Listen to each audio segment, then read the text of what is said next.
Buenas, Hola, profe. esperamos un rato.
Buenas.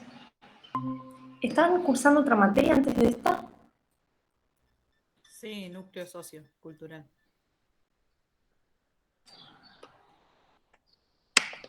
Bien.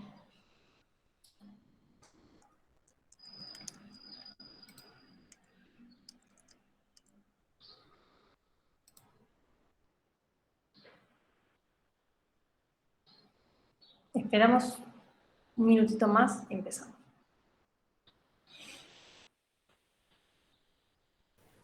Profe, ya que estamos esperando, le quería hacer una pregunta. ¿Qué temas Sí. entran en el parcial, el 18 creo que era? Sí, va a entrar Marx, Gramsci, Elías, eh, Bourdieu y si llegamos a ver Giddens o la Escuela de Chicago. Eso todavía no sabemos porque vamos a ver cómo vamos. Eso sería la segunda parte.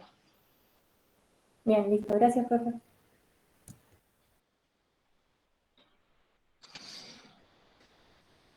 Profe, ¿la Sí, modalidad va a ser la misma que hicimos la vez pasada? exacto. Sí. Yo les voy a dar las consignas. eh, digamos, se las voy a explicar, voy a preguntar qué se espera de cada consigna. Eh, y ustedes van a tener una semana para resolverlo. Si el parcial es el 18, la semana anterior, que sería, bueno, acá no tengo el cronograma, pero bueno, la semana anterior al 18 yo les estaría dando las consignas. ¿El coloquio final cómo es? El coloquio final va a ¿Hay ser, fechas ya? la última semana, esperen que me fijo en el calendario, va a ser la última semana de octubre, el 26 de octubre, Ok. si no, no estoy mal. El 25. 25 de octubre. 25. Y el coloquio es, digamos, elegir alguno de los dos trabajos que hicimos, alguno de los dos parciales, y defenderlo, armar como una defensa, digamos, defender en el sentido de presentarlos, eso quería decir, no defensa. Entonces, O sea, ahí, presentaríamos todos los autores que hayan entrado en ese parcial, digamos. exacto. Entonces ahí ustedes pueden preparar, digamos,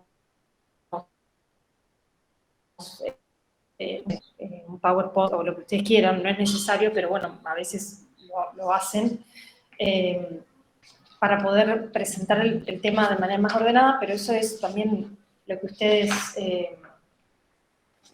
consideren, digamos. Lo que sí es importante que ustedes, digamos, planteen como una estrategia de presentación del tema. Entonces, el trabajo va a consistir en decir, bueno, ¿por qué digo esto? Porque los trabajos eran en torno a preguntas. Y ustedes no van a tener que decir, bueno, pregunta 1 decía tal cosa, pregunta 2, ¿no? Sino que a partir de ese trabajo ustedes van a tener que estructurar la exposición de cierta manera, ¿no? Por eso puede ser con los recursos que ustedes quieran, pero tiene que estar organizada la exposición con una cierta lógica y con un cierto orden para poder exponerlo. Eso ustedes se van a enterar de quién hace el coloquio. Digamos, el parcial va a ser el 18 y yo en esos días tengo que corregir lo más rápido posible para que ustedes sepan, porque van a tener muy poco tiempo sino de preparación. Así que bueno, también hay que estar atentos a eso.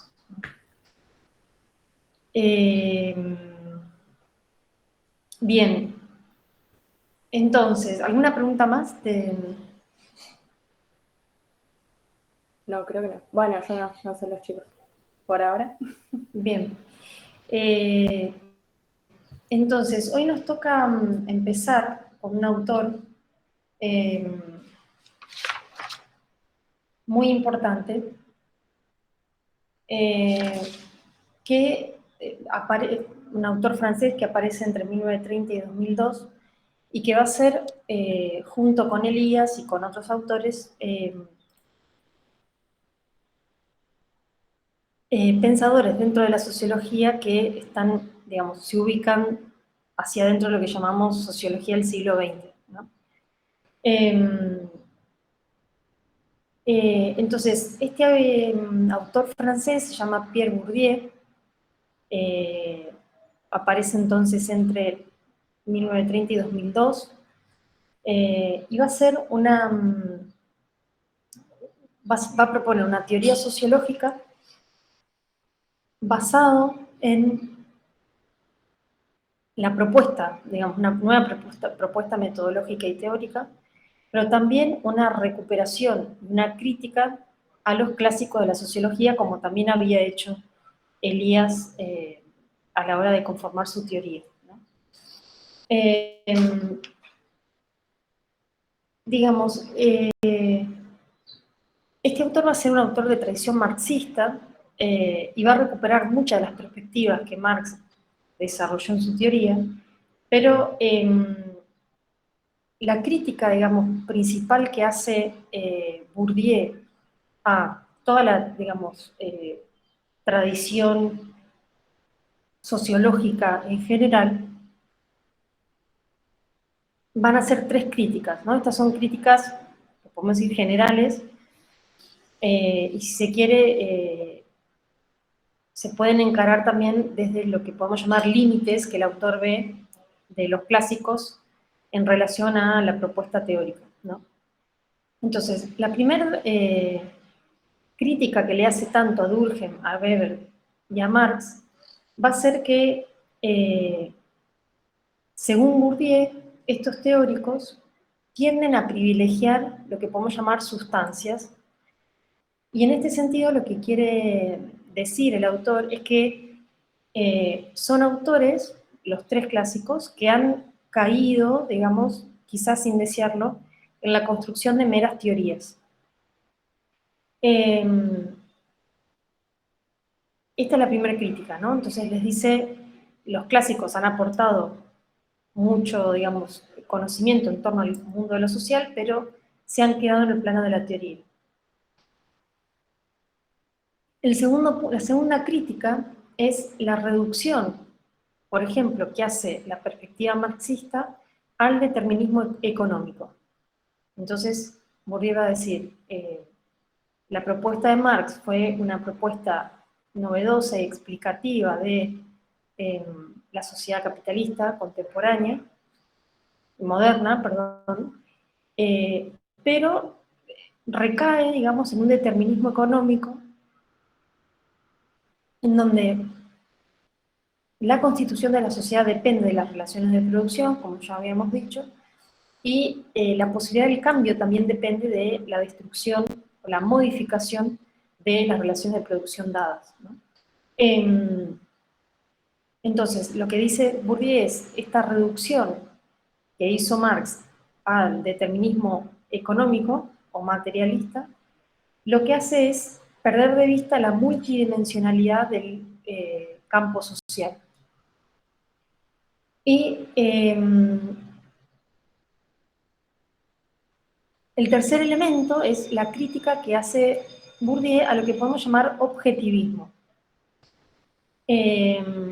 Cuando hablamos de objetivismo, básicamente se está enmarcando o se está, digamos, está pensando dentro de lo que es la perspectiva y el aporte durkheimiano, ¿no? En el sentido de que piensa que, al igual que el determinismo económico de Marx, el objetivismo no permite ver todo un ámbito de lo que Bourdieu va a llamar luchas simbólicas. Entonces, lo que Bourdieu va a decir es, no podemos afirmar la imposición o el determinismo, no ya desde la economía como pensaba Marx, sino desde ese todo social, desde ese cuerpo social que coacciona al individuo, sino que en el campo de lo social existen otro tipo de luchas, que es lo que Bourdieu va a llamar luchas simbólicas. Entonces, este primer punto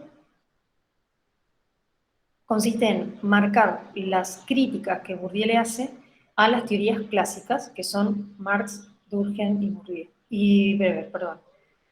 Entonces, la primera crítica que le hace a los tres clásicos es el haber caído en una apuesta meramente teórica, La segunda crítica es en relación al pensamiento de Marx, atribuyéndole un determinismo económico.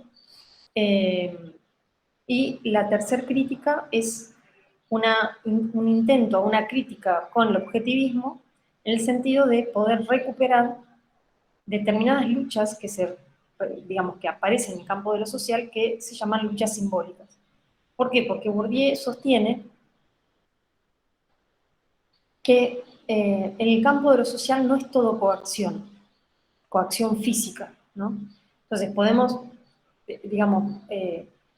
pensar que existe un determinado espacio, y ya vamos a ver cuáles son los conceptos propios de Bourdieu, en donde se generan ciertas disputas, él usa la palabra luchas, que no tienen que ver solamente con matar al otro físicamente, sino que va a ser un tipo de, de dominación, si se quiere, o de pugna, digamos, no material, no física, sino simbólica, que tiene la misma fuerza, va a decir Bourdieu, que si yo agredo, por ejemplo, insultando a alguien, ¿no? Entonces, Bourdieu dice, dentro del campo de lo social, existen determinadas luchas, determinadas formas de interactuar, que no solamente se dan en el plano de lo físico, ¿no? O podemos decir en el campo de lo explícito, sino que también se dan en el ámbito de lo simbólico, de los sentidos, ¿no? De manera que las relaciones sociales están atravesadas por sentidos subyacentes, digamos, a toda relación social, que, según Bourdieu, las propuestas de los pensadores anteriores no lograron resaltar y no lograron explicar, ¿no? Bueno, por ejemplo, Bourdieu va a decir, Marx había visto o resaltó, por ejemplo, el concepto de lucha de clases, ¿no? Pero para Marx, esta lucha de clases era una lucha física. O sea, básicamente lo que se proponía era eliminar una clase por sobre otra. Y de hecho, la eliminación de una clase, de la clase burguesa, digamos, que generaba o que genera la clase obrera, tiene que ser por medio de la violencia. Y esto no es sentido figurativo, no. Tomar las armas y eliminar al otro. Bourdieu va a decir, Marx acá se quedó corto, porque hay otro tipo de luchas que pueden ser incluso mucho más potentes que eliminar al otro físicamente.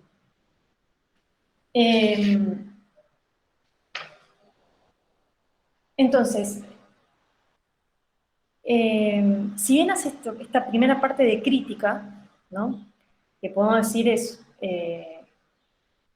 vieron que también Elías parte de hacer estas críticas porque es una característica propia de la sociología del siglo XX, digamos, remarcar los límites de la teoría clásica sociológica, ¿no? Entonces, una vez que critica a los clásicos de la sociología, va a poner de relieve cuáles son aquellos aspectos de los clásicos que él va a rescatar y va a intentar explotar, ¿no? Al máximo. Entonces, de Durkheim va a recuperar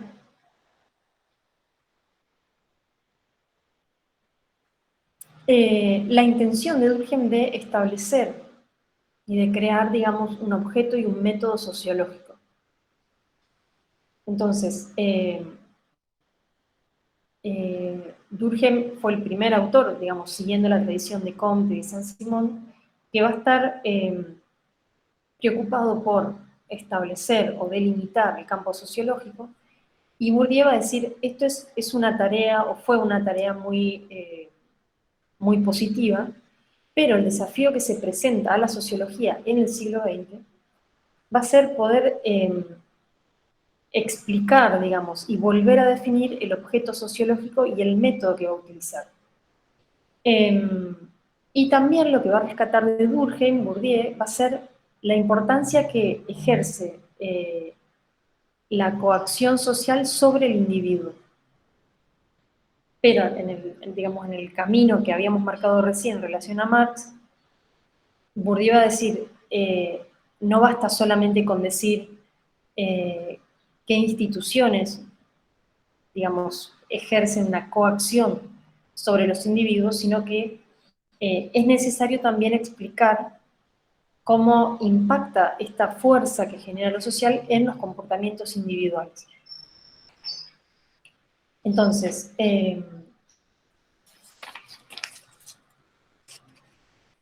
digamos, si bien esta es una postura objetivista, ¿no?, que Bourdieu le va a llamar objetivista, va a sostener que esta fuerza que implica lo social por sobre las acciones individuales necesitan también ser explicadas por el campo sociológico, porque lo que tiene que hacer la sociología para Bourdieu es explicar esa relación entre, una relación que parece obvia, pero no lo es, entre sociedad e individuo.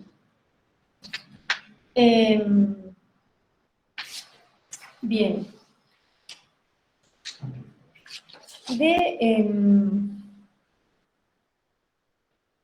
Esperen que acá me perdí el...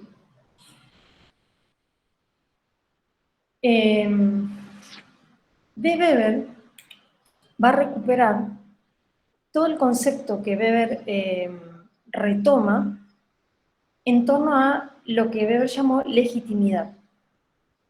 Entonces, cuando Weber habla de legitimidad, está hablando de poder comprender aquellos mecanismos por los cuales se acepta una dominación. Y Weber le dio motivos, ¿no? Uno puede obedecer por determinados motivos. Entonces, lo que va a recuperar Bourdieu en relación al concepto de legitimidad es que en el mundo de lo social la dominación tiene ciertos principios en donde los dominados aceptan y también se rebelan contra esa dominación. Entonces, la tarea de la sociología, según Bourdieu, en esta dirección, es poder pensar cuáles son, digamos, aquellos mecanismos que se dan en el mundo contemporáneo, digamos, o en el momento en donde Bourdieu escribe, a partir de los cuales se acepta una dominación de manera consciente, pero también inconsciente. Porque lo que va a decir Bourdieu es que es la dominación que se ejerce en una sociedad determinada implica aspectos conscientes e inconscientes. La sociología también tiene que dar cuenta de eso.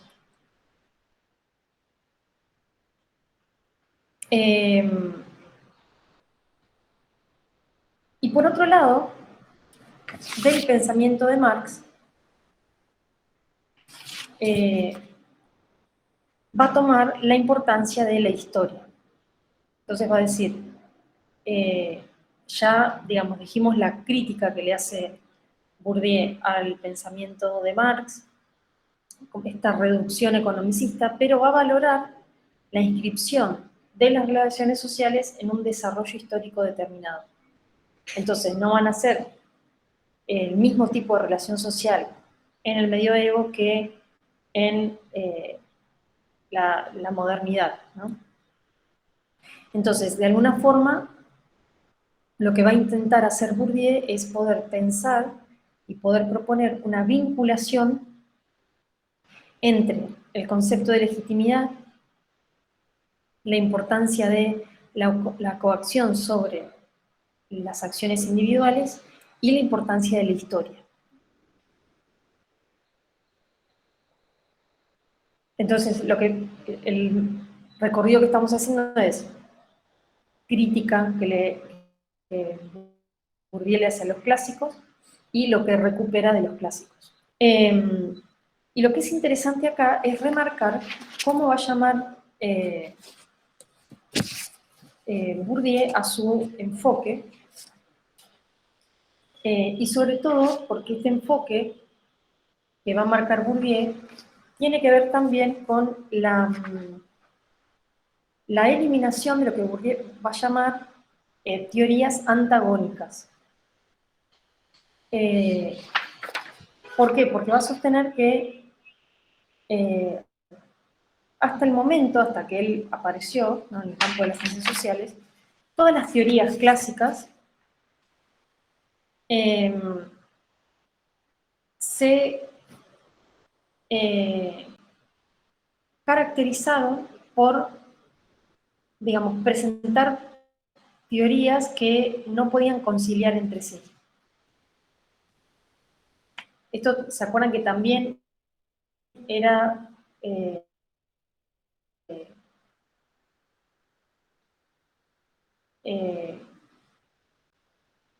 digamos, una característica que va a hacer Bourdieu es intentar superar, digamos, estas teorías antagónicas, hacerlas dialogar y, digamos, proponer una mirada sobre lo social a partir de lo que él llamó, se los voy a escribir acá,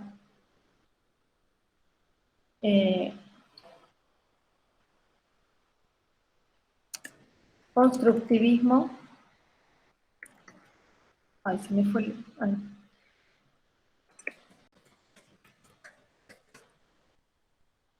Constructivismo estructuralista.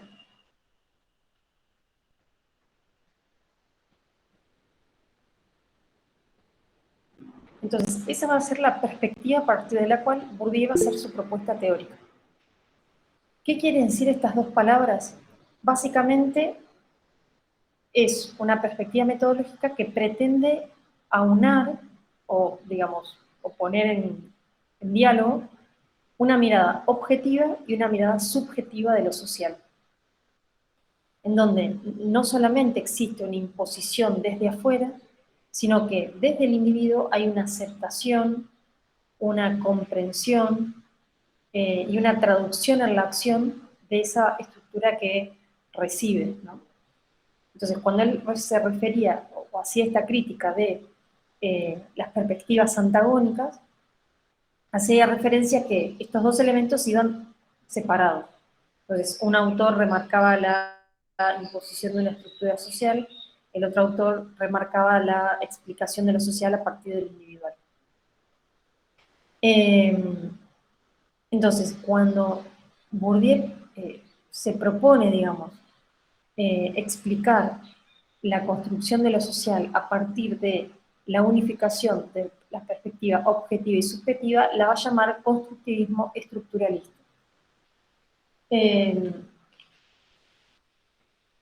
También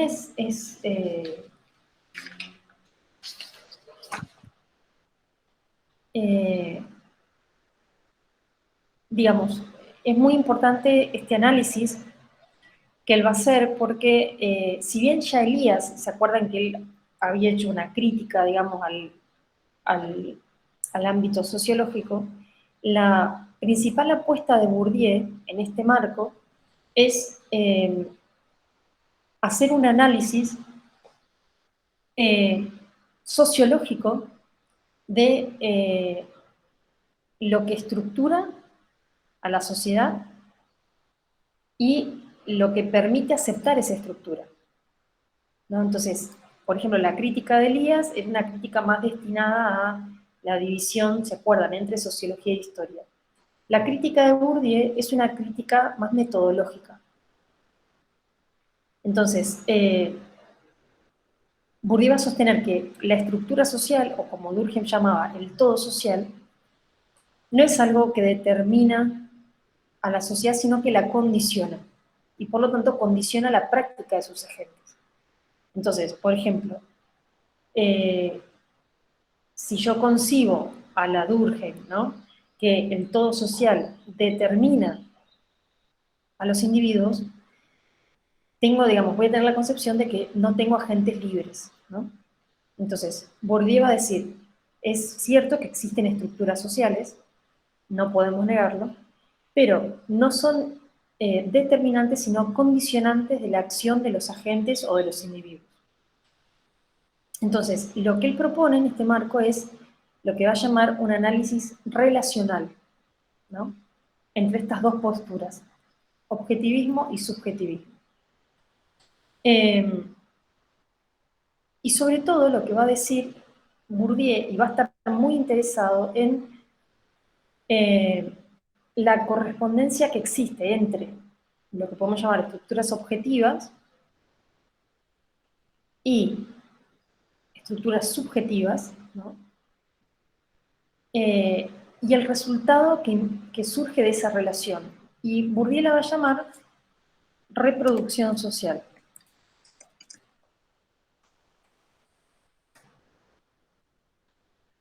Entonces, de ese diálogo que existe entre la estructura social y la acción individual, se va a dar lo que él llama reproducción social.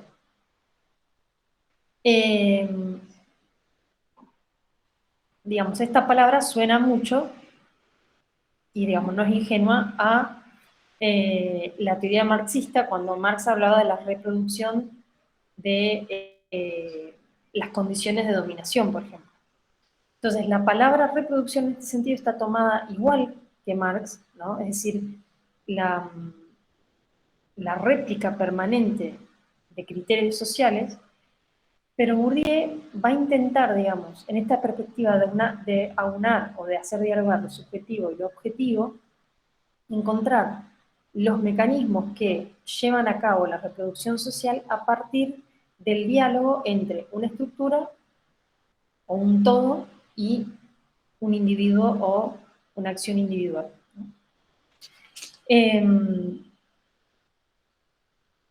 Entonces,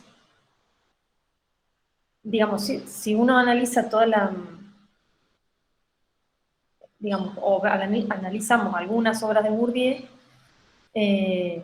vamos a ver que Bourdieu también es un autor que hizo mucha aplicación práctica, digamos, de del método sociológico que él propone, y todos los ejemplos, digamos, o todas las investigaciones que él realiza o tiene la intención de mostrar cuáles son los mecanismos de reproducción social en la sociedad contemporánea.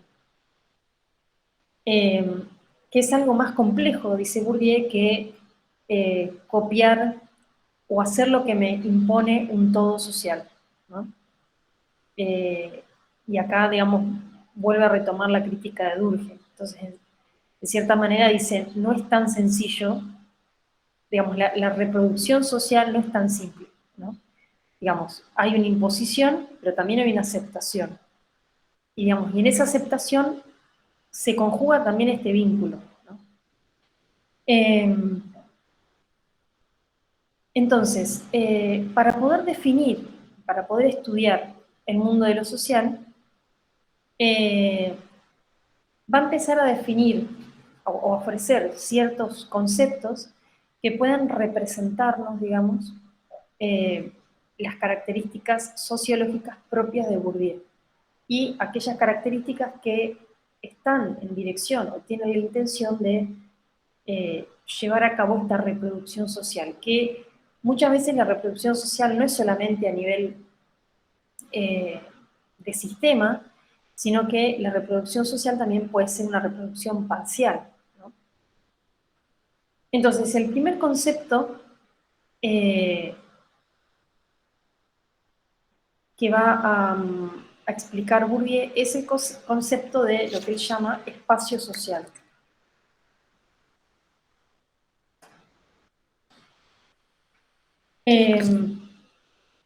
Para Bourdieu, entonces, el espacio social es un espacio de múltiples dimensiones que está conformada por diferentes campos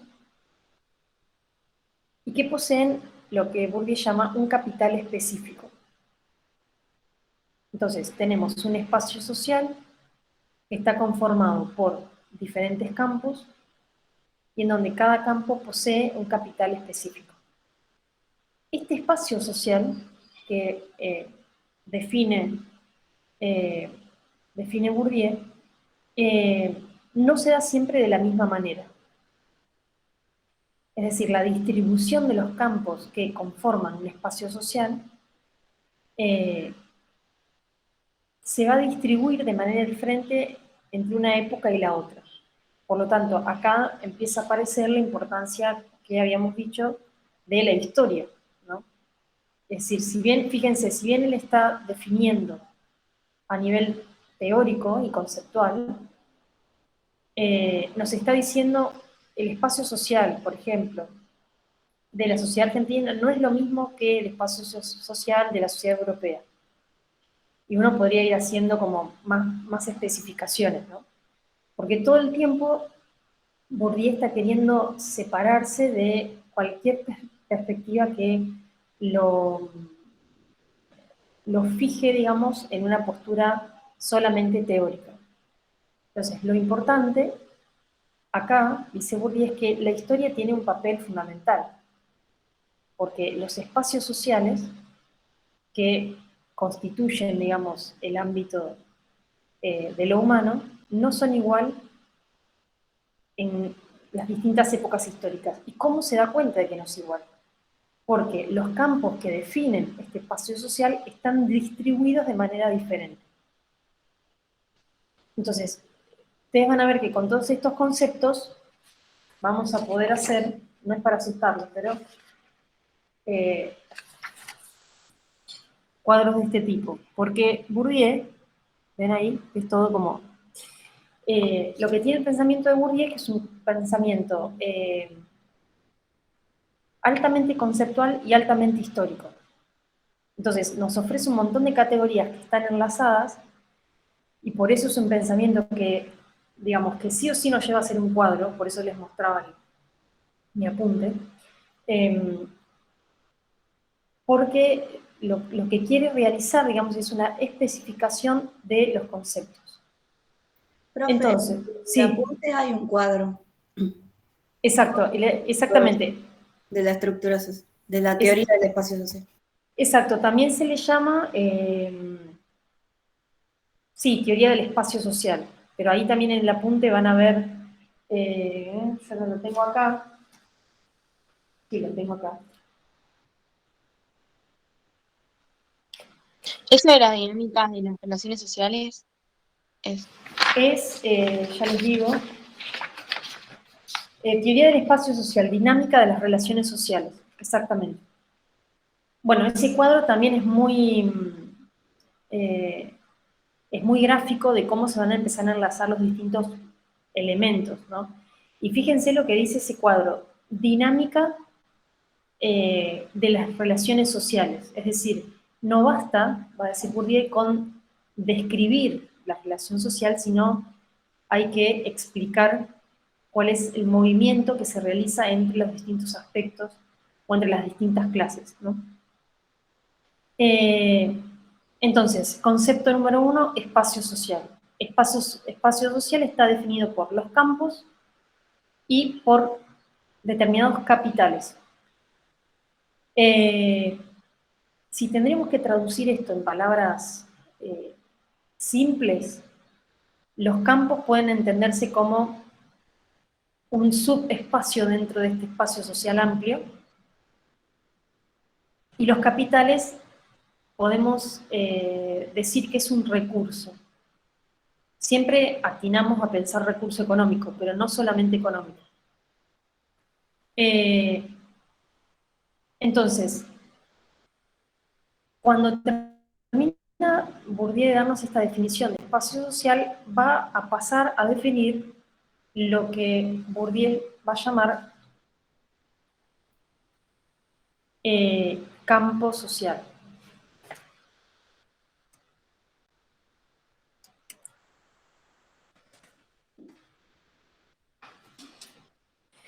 Entonces, para Bourdieu, el campo es una estructura objetiva, es decir, no depende de la subjetividad o de la comprensión individual, sino que es algo que se da de manera fija, que se construye históricamente y es una estructura de posiciones.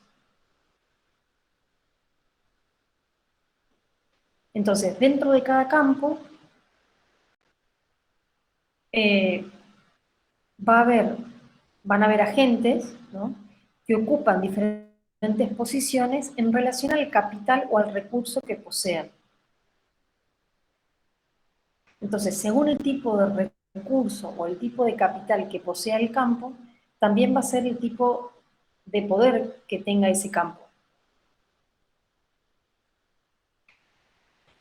Entonces, el espacio social está conformado por campos sociales, que es una estructura objetiva. Esto es muy importante porque el campo social vendría a remitirnos a la idea durkheimiana, ¿no?, de el todo social, ¿no?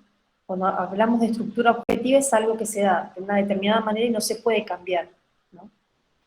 Y es una estructura objetiva de posiciones. Profe, Sí, ¿hace referencia a lo clasista o nada que ver? sí, sí, digamos, la explicación de... Eso es algo que me había olvidado. Lo que dice Andrés es muy importante porque la teoría de Bourdieu va a ser una teoría que va a complejizar la teoría de la lucha de clases. Entonces, ¿se acuerdan que al inicio decíamos que Bourdieu se quiere alejar de una noción de imposición violenta de una clase por sobre otra? Entonces, cuando él especifica toda la determinación o toda la caracterización que va a hacer de cómo está constituida la sociedad, nos va a mostrar que la lucha de clases es, por eso yo les decía al inicio, material y simbólica. Y es simbólica porque cada clase tiene, digamos, ocupa un lugar específico dentro de la sociedad y tiene capitales determinados.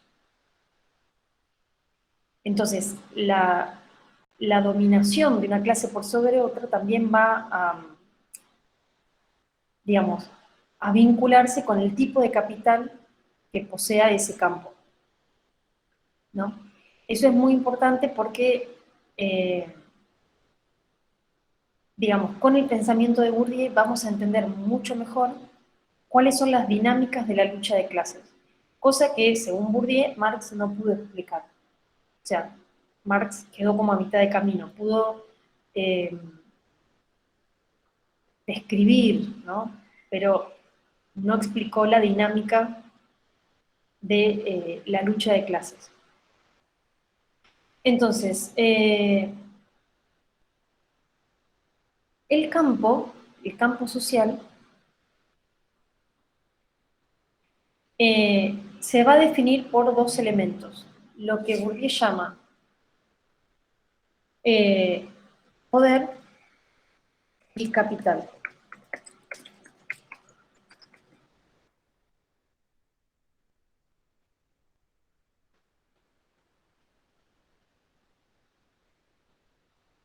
Entonces, esto quiere decir que cada campo va a tener una posición determinada, y esto tiene que ver con el poder, ¿no? Es decir, dentro de la estructura social, determinado campo va a estar en una ubicación más favorable que otro, y también en relación a un capital específico, ¿no?, un capital predominante o determinante. Y lo que va a decir Bourdieu es que eh,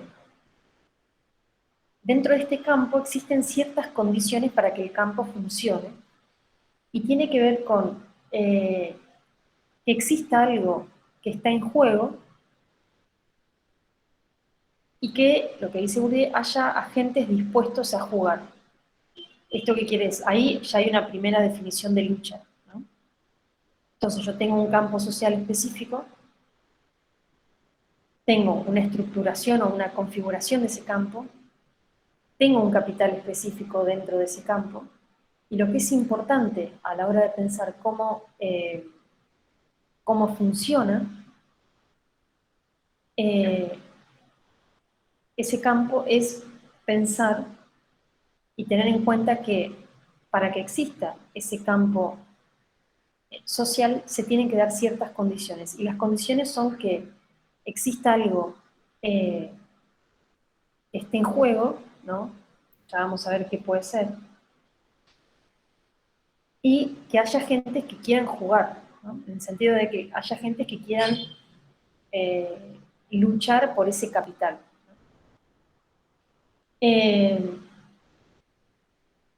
Entonces, estos agentes que van a, entre comillas, luchar o van a buscar, digamos, eh, apropiarse, entre comillas, ¿no? de este capital específico,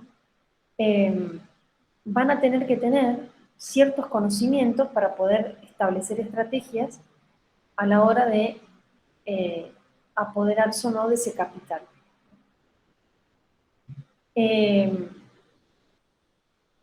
Entonces,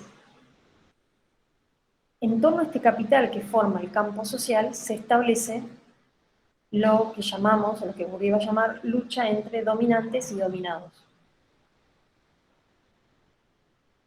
Entonces, los primeros, los dominantes, son aquellos que monopolizan el capital específico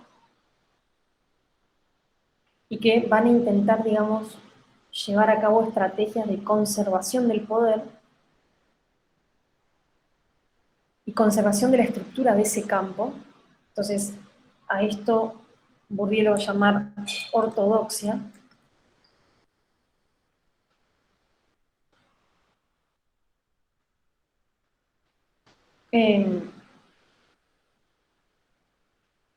Y van a estar aquellos que posean menos capital y que van a ser los dominados, que van a intentar utilizar estrategias de lo que podemos llamar subversión, y a estos Bourdieu lo va a llamar heterodoxia.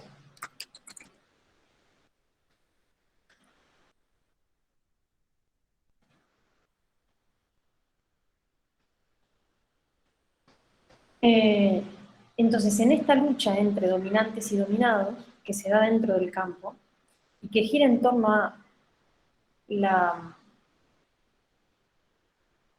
digamos, la posesión en mayor o en menor medida del capital, se va a jugar la lucha de clases. Y se van a establecer, digamos, un montón de estrategias que van a apuntar a que los dominantes desplieguen ciertas estrategias de dominación y las hagan circular, digamos, como naturales, ¿no? Entonces, se va a desplegar toda una serie de significados y de sentidos que va a tender a naturalizar esta relación entre dominados, dominantes y dominados.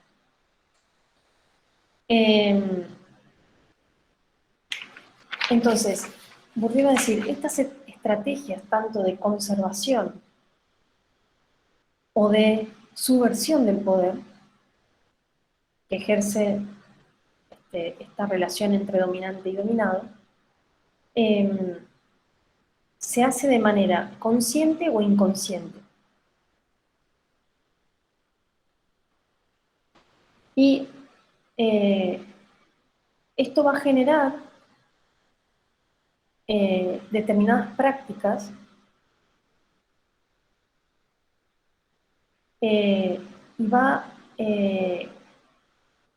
a configurar lo que Bourdieu llama maneras de hacer, que él las va a llamar hábitos.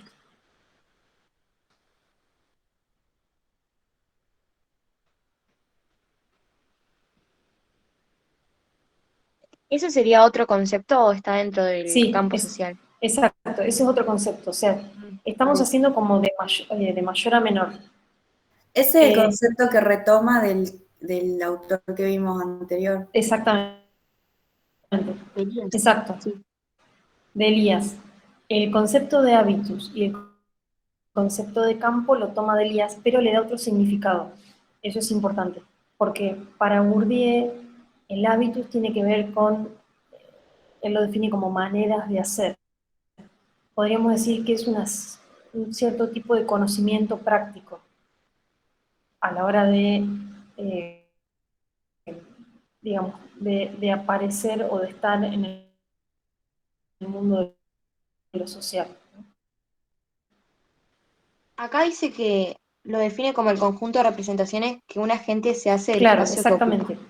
Por eso, cuando yo decía maneras de hacer, es cuando él utiliza la palabra maneras, quiere decir esto, ¿no? Esto que dice Pilar. Son formas de conocimiento que implican, digamos, que va a tener un correlato práctico, ¿no? ¿Por qué? Porque yo a partir de ese conocimiento, digamos, voy a actuar, ¿no? Y obviamente va a ser algo que se va a instalar, digamos, dentro de un campo determinado.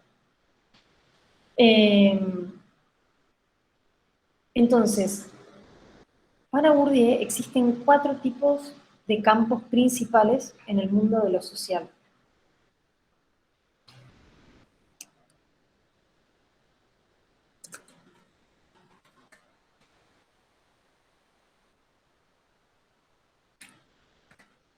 El campo económico, el cultural, el social y el simbólico. Estos son los 4 campos que define Bourdieu como campos principales. Cada uno de estos campos posee un capital específico, que, por otro lado, es lo que va a definir ese campo, ¿no? Entonces, acá nuevamente aparece esta idea de Bourdieu de superar la visión de los pensadores clásicos, ¿no? Por ejemplo, diría, el campo o el mundo de lo social no se define solamente por el campo económico, ¿no? Desde la perspectiva de Marx, la economía determinaba. Lo que va a decir Bourdieu es uno de los campos de lo social.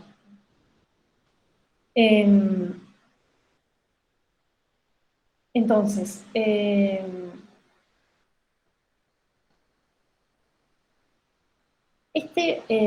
estos campos, entonces decíamos que tienen un capital específico, estos son como, si tuviese un pizarrón, que yo acá estoy usando el chat, pero no es lo ideal, son conceptos que se van como enlazando, ¿no?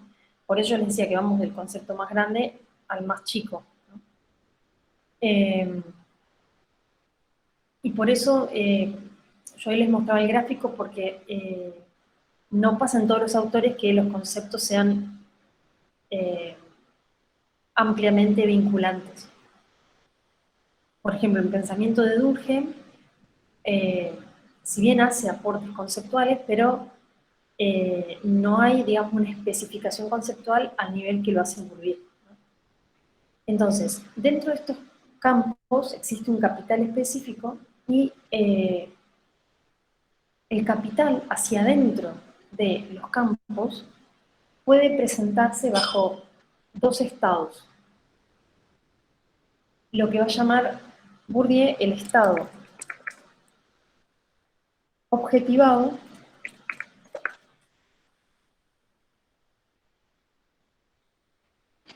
o el estado incorporado.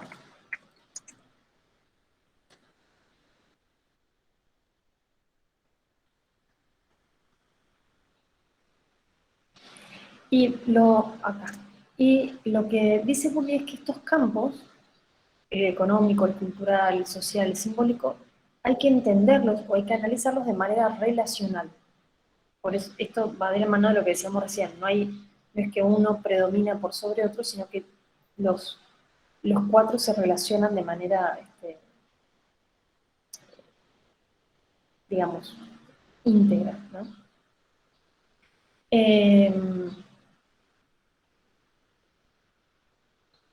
Entonces, ¿qué quiere decir que el capital se posea en estado objetivado o en estado incorporado?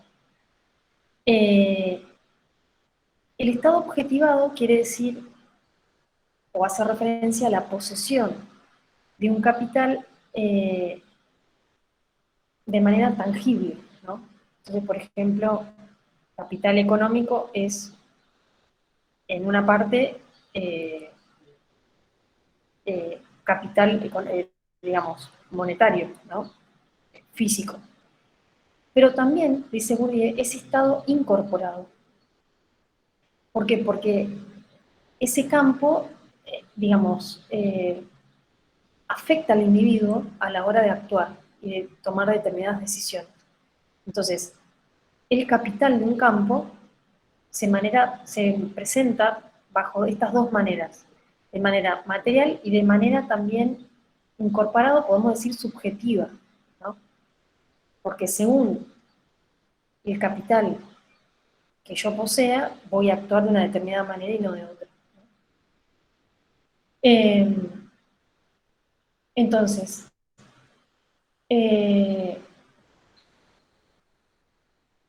lo que es interesante acá es que estos capitales también van a tener una fuerte, digamos, pata, digamos, en lo que podemos decir la institucionalización de ese capital, ¿no? Entonces, por ejemplo, en el capital cultural, vamos a ver que la posesión, digamos, de ese capital va a impactar en la institucionalización de ciertas prácticas. Entonces, a partir de la especificación de lo que Bourdieu llama campo y espacio social, es lo que va a definir para Bourdieu las clases sociales.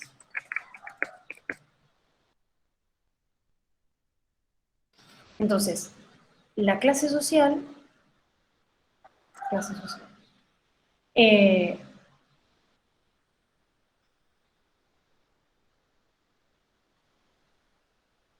digamos, es una estructura objetiva. Y esto, digamos, cuando decimos estructura objetiva quiere decir que tenemos elementos materiales de identificación.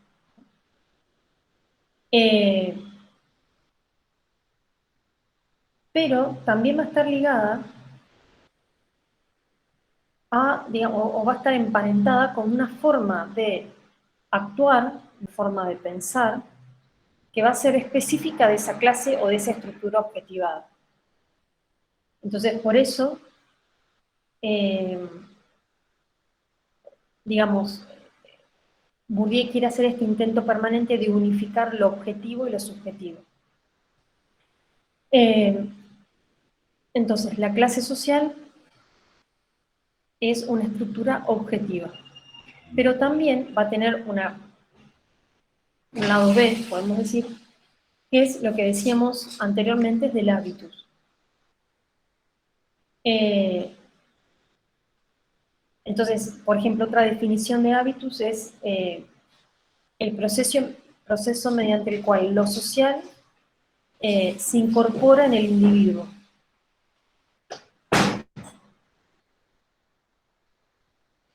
O se interioriza en el individuo, ¿no? Por ello le decía maneras de hacer.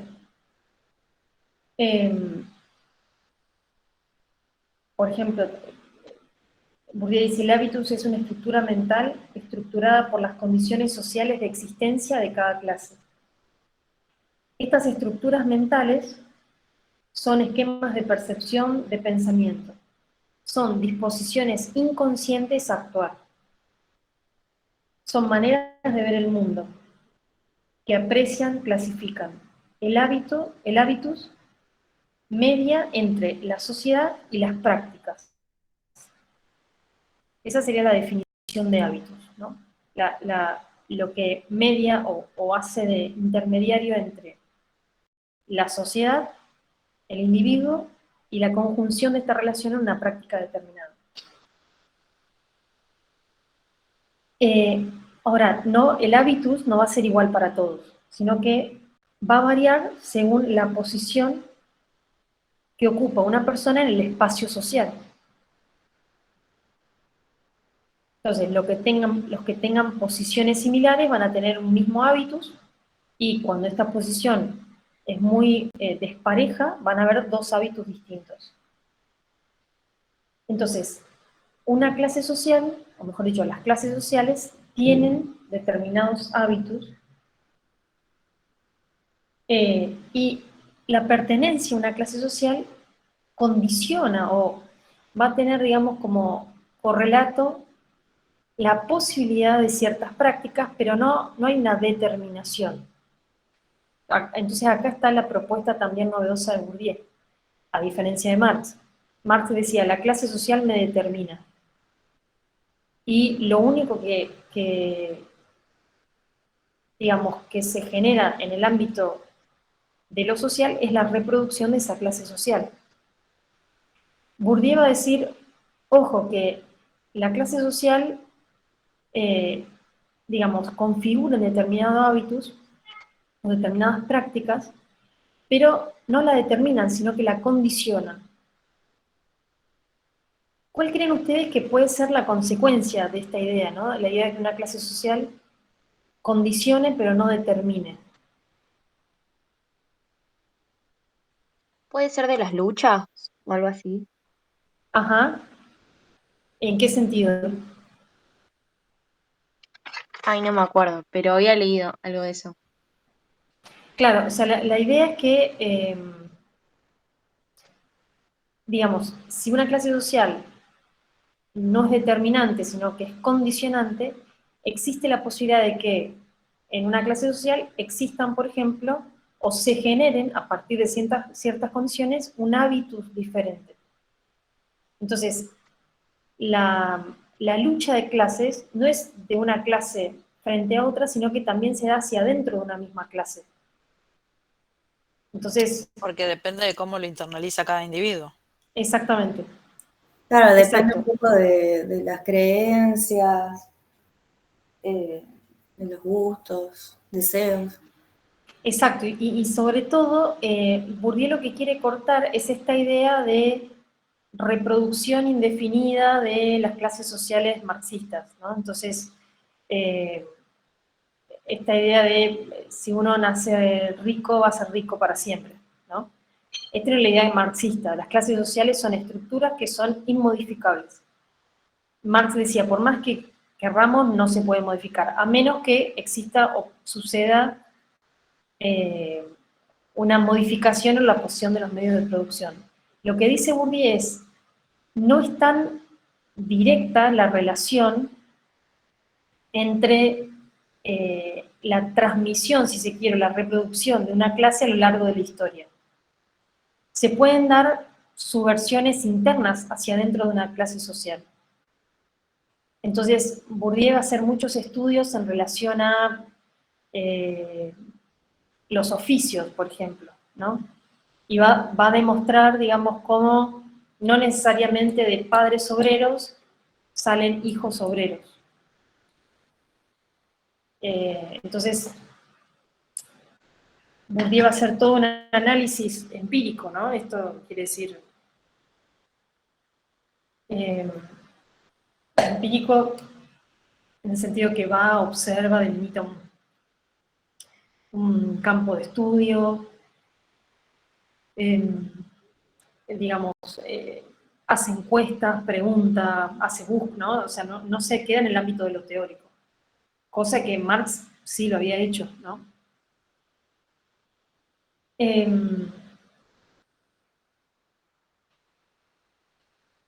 Y va a dar un paso más en esta idea de la configuración de lo que él llama hábitus, y él va a decir, no son solo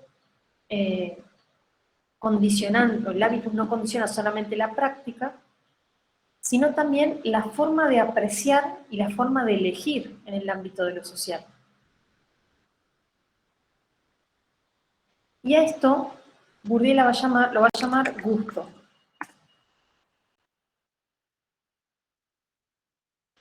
Entonces, Bourdieu va a decir, por ejemplo, el gusto son maneras de elegir que no son elegidas. ¿Qué les parece que querrá decir esa idea, no? El gusto como maneras de elegir que no son elegidas.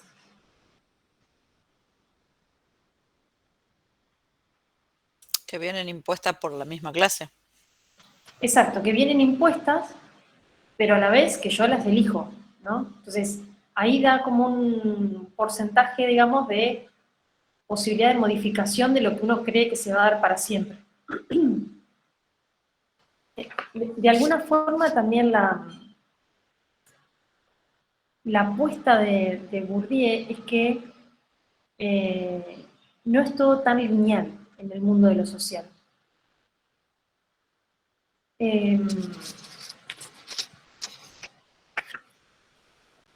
Bien, entonces teníamos el espacio social, que estaba conformado por campos, el económico, el cultural, el social, el simbólico. Esto me permitía, digamos, definir una estructura objetiva que tiene que ver, estaba relacionado con el tipo de capital, y es lo que define Bourdieu como clase social. La clase social entonces queda definida a partir de el capital que se posee y la herencia, ¿no?, que se trae. Esto es lo que genera, o a esto Bourdieu le llama condiciones sociales de existencia, que tienen este elemento objetivo y tienen un elemento subjetivo que Bourdieu lo llama hábitus. Y este hábitus lo divide, digamos, en dos aspectos, en las formas de apreciación y en la forma, que le llama gusto, y la forma de realización de ese hábitus, que Bourdieu le llama prácticas. Entonces, a una clase social determinada, objetiva, le va a corresponder un estilo de vida.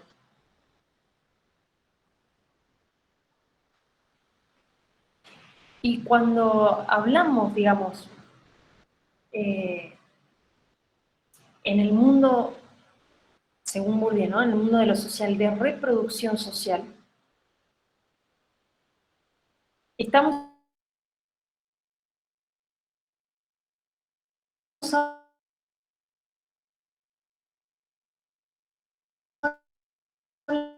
hablando de un sistema que ahí podemos entender cómo se reproduce lo social, que no es siempre una reproducción lineal, ¿no? No quiere decir que de A surja B, digamos, no es tan simple, dice Bourdieu. Por eso es necesario realizar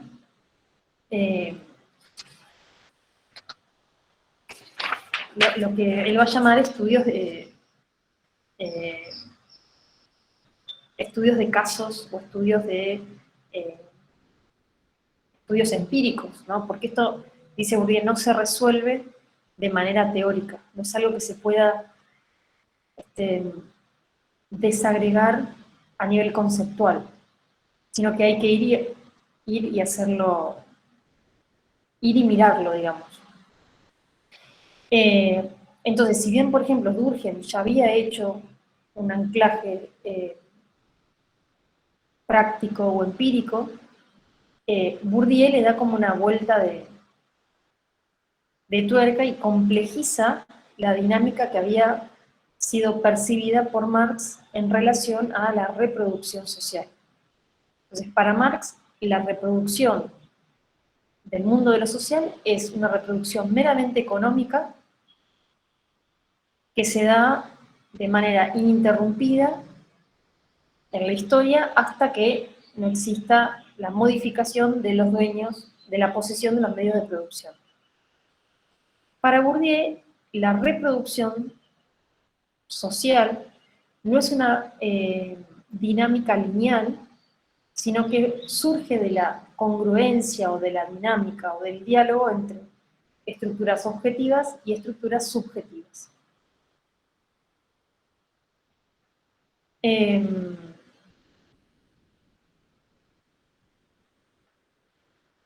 Bien, ¿estamos hasta acá? Sí, profe.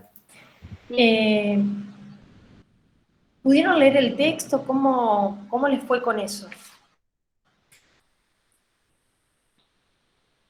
Sí, está sencillo, pero se hizo más sencillo escucharte a vos explicarlo, digamos, pero sí tiene muchísimos conceptos así definidos.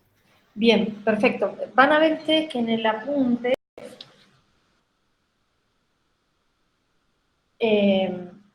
bueno, ahí, digamos, hay una primera parte que desagrega todo lo que estuvimos charlando hoy, y después va a haber una parte también muy interesante del análisis de ciertos casos que analiza Bourdieu.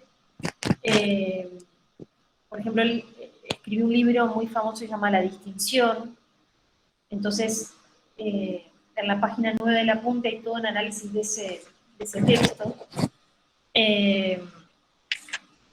Y hay también, digamos, lo que se llamó para Bourdieu una teoría social del gusto, que está, o que va de la mano, digamos, de esta idea de estas formas de apreciación y esa correlación entre la apreciación y la práctica, ¿no? Bien, para la clase que viene, a ver si lo tengo por acá, la idea es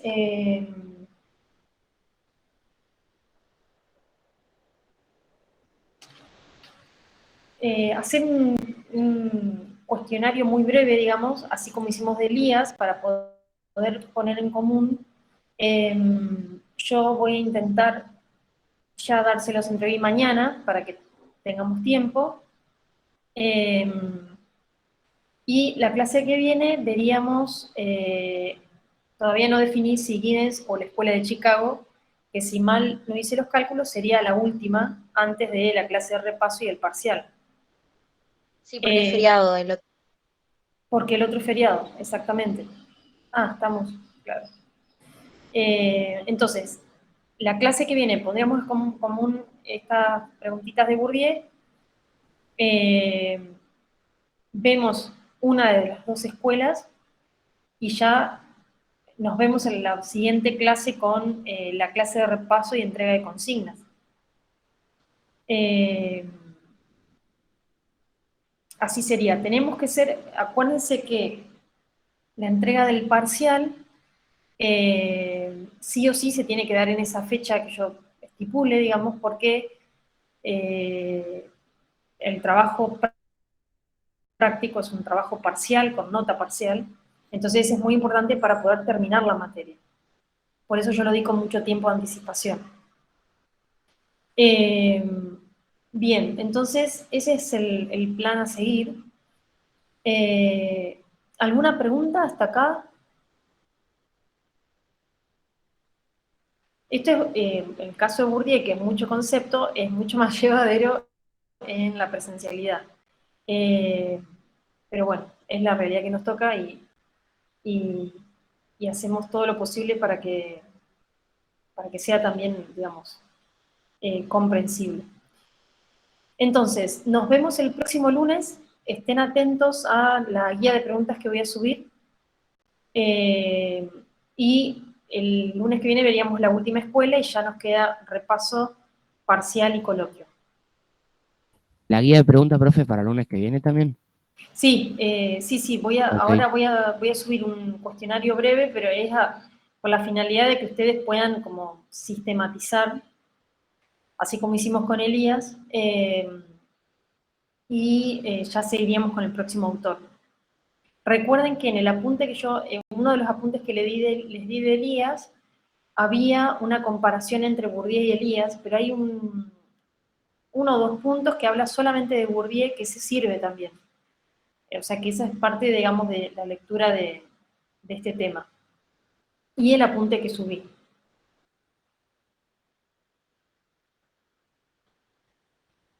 Bueno, Bien, profe, gracias. bárbaro. Entonces, nos vemos el lunes próximo y estén atentos al Classroom.